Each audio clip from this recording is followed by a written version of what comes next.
আমাদেরকে আমার কথা বলার স্বাধীনতা দিতে হবে, আমাকে আমার চলার স্বাধীনতা দিতে হবে। এই কথাগুলো বলার অপরাধে আমাদেরকে সেই সময় এই নির্যাতন নিপীড়ন করা হয়েছে। সারা বাংলাদেশে 60 লক্ষ মানুষের পৃথিবীর চাওয়া হয়েছে, প্রায় 20,000 মানুষকে হত্যা করা হয়েছে, 1700 মানুষকে গুম করে যায়, পাইলে যায় না। ইতিহাসের নাম শুনছেন আপনারা, এরকম মানুষ 1700 মানুষকে পাওয়া যায় না। লাভটা কি হয়েছে? লাভটা হয়েছে যে আমাদের ওই সরকার প্রধান হাসিনা তো দেশ ছেড়ে পালানো হয়েছে, হয়েছে না?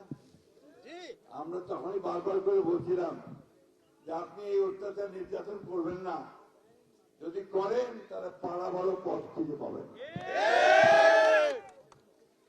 এখন তো উনি পালাই গেছেন, বাঁচিয়ে গেছেন।